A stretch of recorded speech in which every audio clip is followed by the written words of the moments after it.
Hello everyone. My name is Christian Ganzert. I'm from University of Ribeirão Preto, Brazil. And actually I'm here with my co-author for the very first time here in Rio. That is Beatriz. She's kind of in a panic attack for audience, so she's there, not here in the front. But sometimes I will allow you to make some questions to her because she's our actual econometrist. Path of development, actually this research was introduced to you in our latest version of this meeting, and we are now making this under the Núcleo de Estudos Avançados de Economia, Administração e Desenvolvimento. That is our research center there. The translation is here, Center for Advanced Studies in Administration, Economics and Development. Me and Beatriz are managing the center there in our university. There is a regional university in the countryside of São Paulo State in Brazil. This is a research that tried to align several variables with the ATI, with an ATI series from 2000 to 2050. And what we want to reach is the regular pattern or the pathway for evolving economics to match a good standard of HDI. So development for us in terms of the ATI based on Amartya Sen's principle, consists of the removal of various types of unfreedoms that leave people with little choice and little opportunity of exercising their reasoned agency.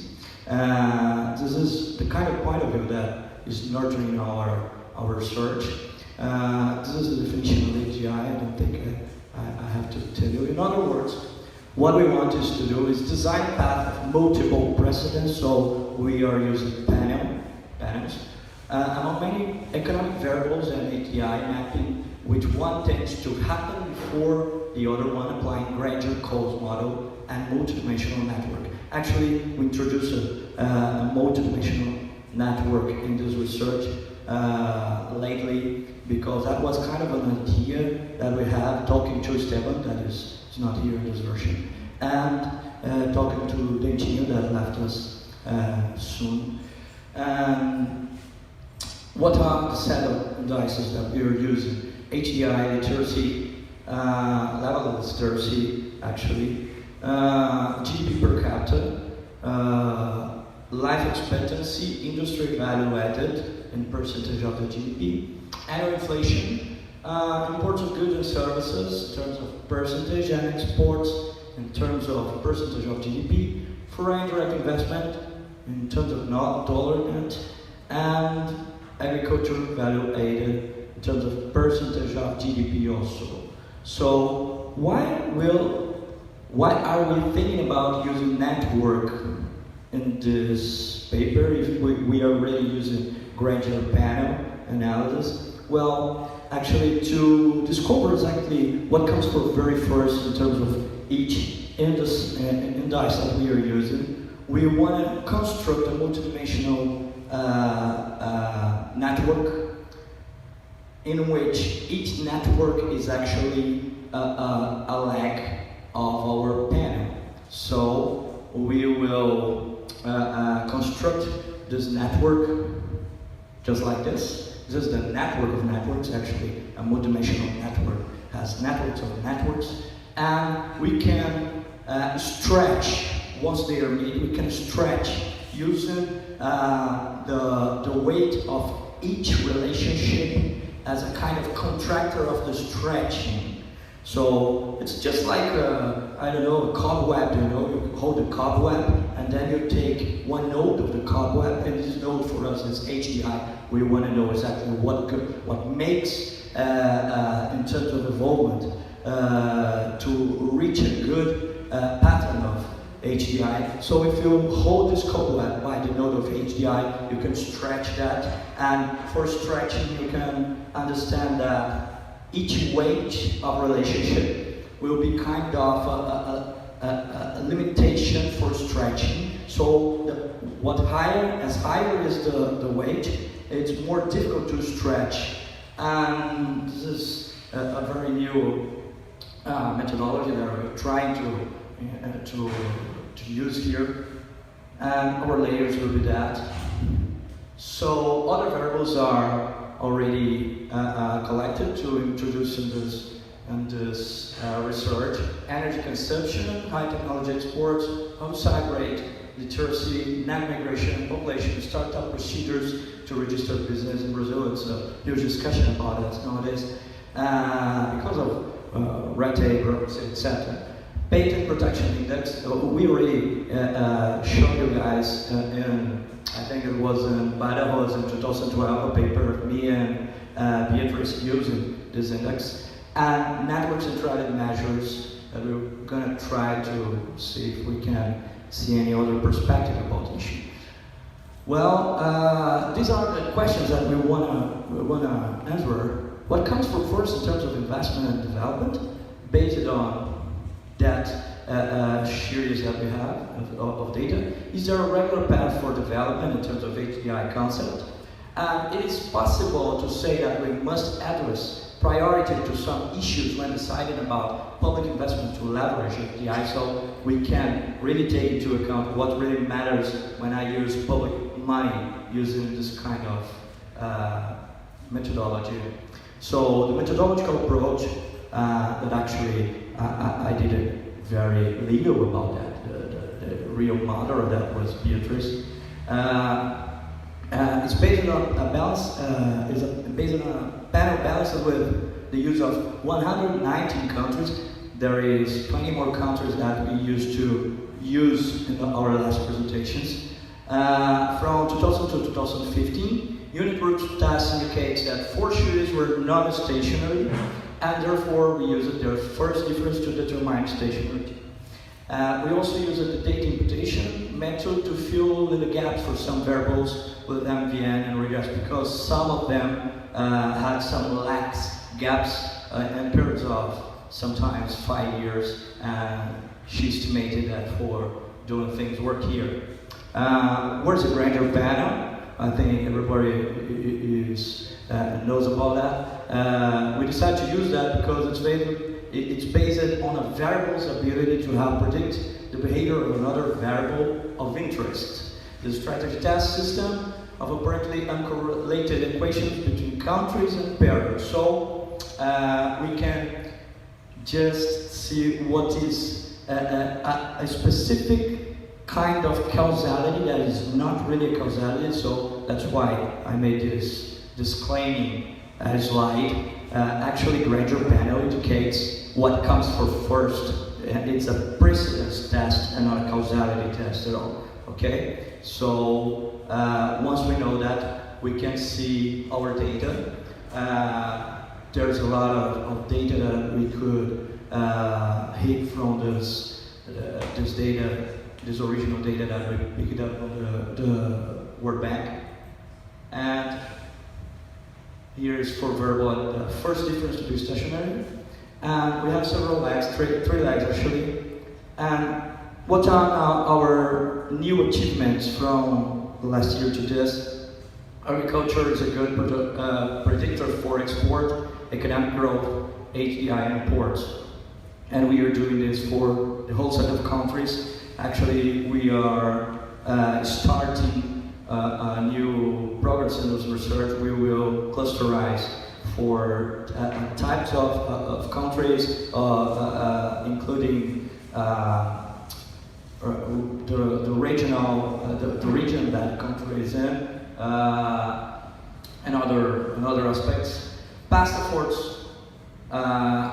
in terms of serial autocorrelation are good predictors of present exports as well as economic growth and HDI. So when you export to the past, you can predict what will happen in the future. Actually, it evolves in terms of HDI, and in the second leg, when you jump a leg, we'll see the effect. Export flows, imports, probably because productivity will be higher with equipment. Would have to break down imports and sectors to ascertain this. And following economics theory, exports lead to inflation. We would need to associate exchange rate to clearly identify this relationship. Actually, it's in progress job that we're doing. Probably something like the Meadow-Fleming trilemma, or associated with some point in Shapiro paper, 1975.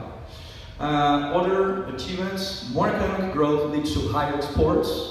Economic growth from two past periods generate inflation. So when you grow up, you have inflation and two legs. Okay? AGI calls exports and economic growth. So we are trying to hit what calls AGI, and we know that AGI comes back to those variables, and it's a kind of symbiotic modeling. When you affect something, and the next leg is something affect the original variable. Import calls exports, and past imports, generates current import. So when you import, you calls something in terms of greater causality, at least. It precedes the higher import of the next variable. Past import in two periods before is good predictor for HDI today. So if you had an import to, it's probable if you have an import 2 periods later, two periods before, you find 2 periods later an improvement of HDI. Industry in the past precedes agriculture, exports mainly, so that what the data says that industry precedes agriculture in at least one lag. Economic growth precedes HDI and imports. And life expectancy precedes exports, economic growth, and agriculture. So you say, oh, what is the causality relation? No, we are not seeing for the causality relation. In terms of the complexity, I think it's just kind of a black box model. We can't understand exactly what the direct relationship between them, but we know that some precede others. Population precedes export, agriculture, HDI, imports, and inflation. So when you get a higher number of people in the country, you get as the average an improvement of those variables, while a second leg of the population precedes economic growth. What are our next steps in this research?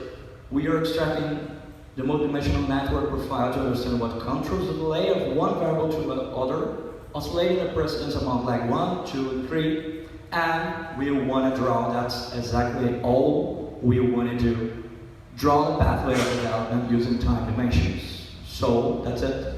That's our contacts. Thank you very much.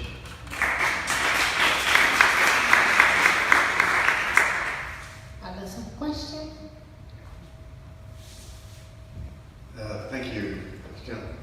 I think if you were to get a hold of a copy, and if you can't find one, let me know, of Michael Batty's book on a new approach to urban analysis.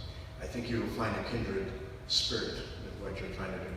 Because he basically says cities are not the sort of standard perception from urban economics, where you have a monocentric or now a multicentric city, and everything is focused on these points. But it's basically a network of networks, right? Yes. And that's what characterizes the city. So I think this is something I think you should read, and I think you will find a lot of interesting resonance in what he's saying and what you're doing, if I understand correctly.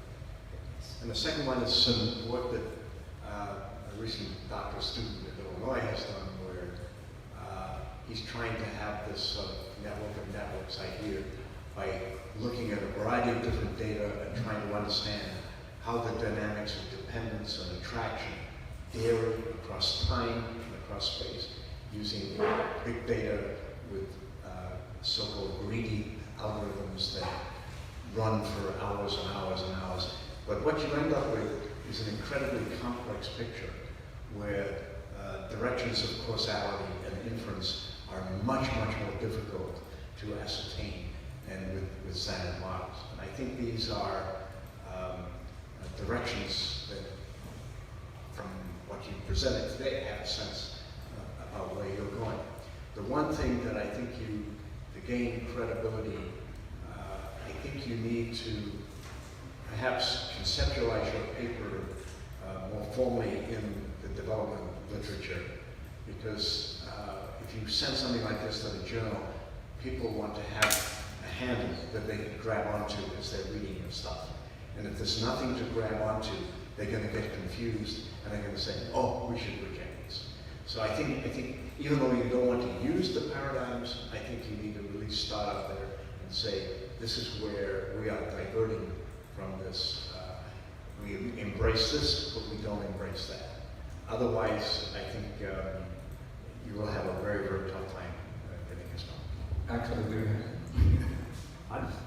we are having, we showed that for one of our econometrists there in Brazil. I think you know Walter Beluzzi. He says, oh, you're proving nothing. This is not a method. This is not a proof. So we will try. Okay. Other questions? No. So we have finished the section. We have a coffee break, no? Okay. Yes. Thank you. If you agree, only 20 minutes for this break, so we can start the new session.